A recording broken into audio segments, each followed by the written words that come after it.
नमस्कार। मेहता टॉक्स हजारीबाग में आपका स्वागत है। आज 3 विषय ही चर्चा में है पिछले 3 दिनों से। कोरोना तो है ही, दूसरा विषय तूफान, और ये तीसरा विषय खान सर। प्रबुद्ध समाज, बुद्धिजीवियों में ये 3 विषय चल रहे हैं। देश जब आज़ाद हुआ, आज़ादी के बाद जिनको पाकिस्तान जाना था वे गए। इसके अतिरिक्त भी यहाँ हिंदू और मुसलमान सभी ने एक मेल जोल बनाकर रहने की कल्पना की थी। यह देश सबके लिए है, सबका है, एक बागीचा है सुंदर सा, जिसमें विविध भांति के फूल विविध रंग के भिन्न भिन्न सुगंधों से सुवासित है। ऐसी कल्पना, ऐसा होना चाहिए था। गंगा जमुना की संस्कृति, एक मिश्रित सभ्यता, एक मिश्रित बात विचार, एक सारा ऐसा कुछ कि दुनिया में एक यह अनूठा देश हो, यह कल्पना थी, यह होना चाहिए था, लेकिन नहीं हुआ।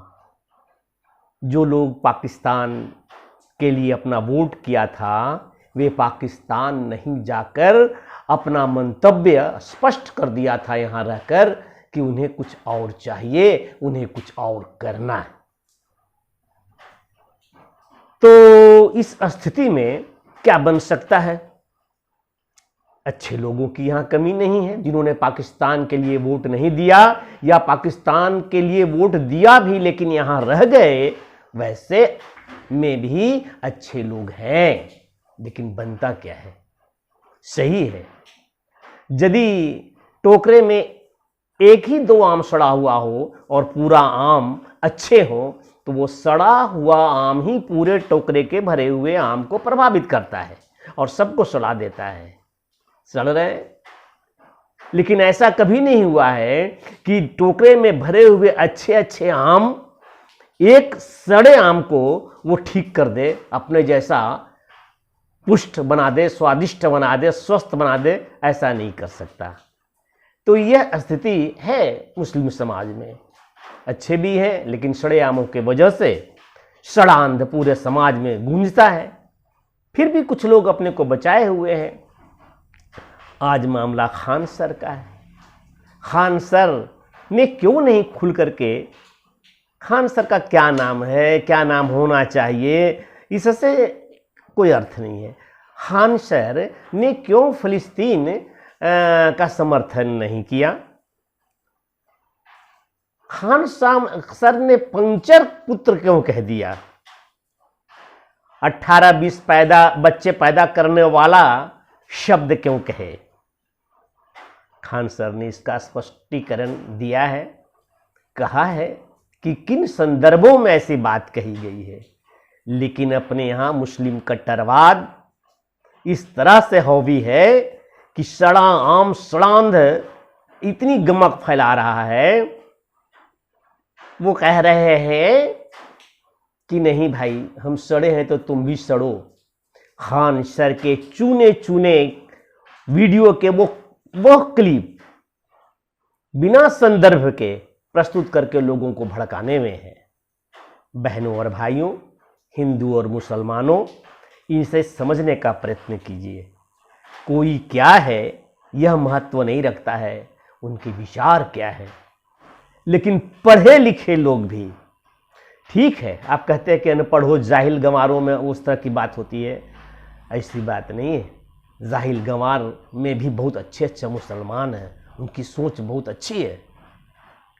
और पढ़े लिखे को तो मैंने देखा कि अच्छे पढ़े लिखों, जैसे जैसे वो पढ़ते हैं वैसे वैसे वो अलगाववादी विचार उनके अंदर ऐसे एलिमेंट्स भरते हैं, वो अपना काम एक मिशन पर करते रहते हैं बराबर। तो ऐसे देश कैसे चलेगा? हम प्रेम से क्यों नहीं रहते? क्या कमी है अपना देश ऐसा नहीं कि 70 वर्ष जैसा जैसा था उसने आपका गलत उपयोग किया, हाँ आप भाग भी गए, लेकिन अब तो एक नई सरकार बनी, पिछले 7 वर्षों से वो बराबर कह रहा है सबका साथ सबका विकास। जब सरकार ऐसी कहती है, आप भरोसा भी करते हैं, आपको वैसी सुविधाएं हमको सबको मिल भी रही है, तब फिर भी इतनी चीड़ क्यों है? क्यों नहीं हम एक ही साथ, एक ही वन में, एक ही उपवन में, एक ही तरह की हवा में जब सांस लेते हैं, एक ही तरह का जल से जब हमारी सिंचाई होती है, एक ही रंग निकलना चाहिए पत्तियों का, और फूलों का रंग अलग अलग हो तो वो ये शोभा दे, अलग अलग सुगंध हो तो प्रिय लगे। तो दुनिया में मैं नहीं समझता हूं कि इस देश को कोई वो 7 साल के अंदर प्रधानमंत्री नरेंद्र मोदी ने ऐसा कर दिखाया कि दुनिया के अंदर दिखने लगा कि भारतवर्ष भी एक देश है। यह तो कोरोना है कि बीच में इस प्रकार से गति में विकास की बाधा पहुंचा रहा है और बहुत ही ज़्यादा डैमेज दे रहा है। तो हमें सबको, हिंदू मुसलमान पक्ष विपक्ष सबको मिलकर के इसे सहन बर्दाश्त करना चाहिए था, लेकिन इस स्थिति को लोग अवसर समझ करके भुला रहे हैं और इसका बेजा फायदा उठा रहे हैं। यह गलत है। यद्यपि कि हमारा अध्ययन है कि बहुत पढ़े लिखे JNU AMU इत्यादि ही नहीं, समाज के किसी भी वर्ग में लगे हुए लोग, वो विघटनकारी तत्व उनके दिमाग में उत्पन्न होता है और बहुत दूर के एजेंडा पर काम करता है, चाहे वो उद्योग में हो, चाहे वो व्यवसाय में हो, चाहे वो शिक्षा जगत में हो, सिनेमा में काम करने वाला वो खान उड हो, बोलता है नसरुद्दीन, वो शाहरुख खान इत्यादि कैसे कैसी भाषा का इस्तेमाल करते हैं। आमिर खान कहता है मुझे यहाँ डर लगता है, चले जाएंगे। ये कितनी भद्दी बात है, कितनी गंदी बात है। संविधान अपना है, अपने संविधान से कोई बनता है, तुम्हें इतनी ज़्यादा क्यों परेशानी लगती है? सिनेमा बनाने वाले तो और गंदे हैं, सभी नहीं तो कुछ तो है जो इस प्रकार की चीज़ों को एक अलग दिशा में, सिनेमा का साहित्य को ही मोड़ रहा है और दूसरे को बहका करके एक विशेष धर्म के लिए अपना विषय रखता है।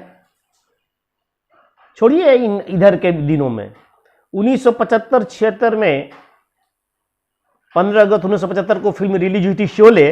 उस शोले को ही देखिए ना, अभी मैं पढ़ा कहीं कि कितनी खूबसूरती से शोले के लेखक सलीम या जावेद जो भी हो, उन दोनों ने लिखा है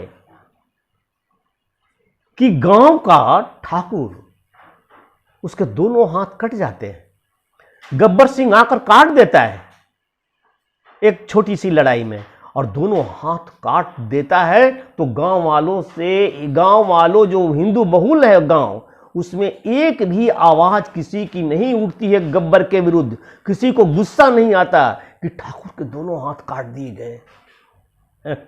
और वहीं एक घर दिखाई पड़ता है रहीम चाचा का, और उसका एक बेटा को गब्बर सिंह मार देता है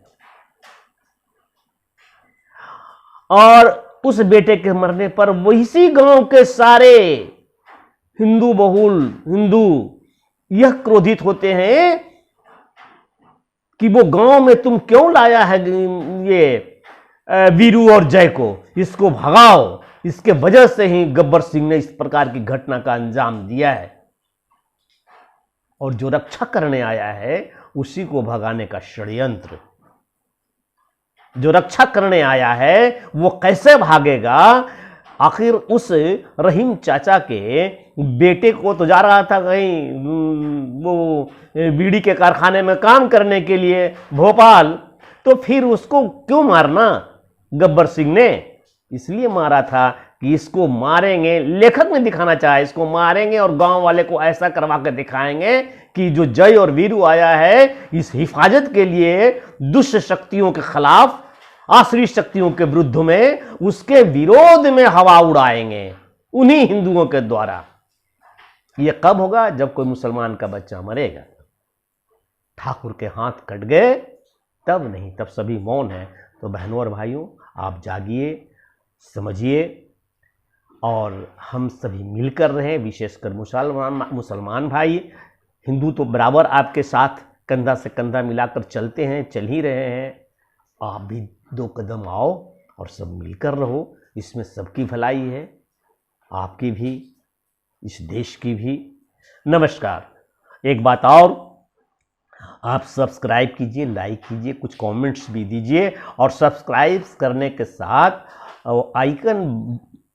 वो बेल आइकन जरूर दबाइए। उसके नहीं दबाने से सही वो नोटिफिकेशन आपके ऊपर नहीं जाता है मोबाइल पर और नहीं पहुंच पाता है। बहुत बहुत धन्यवाद। नमस्कार।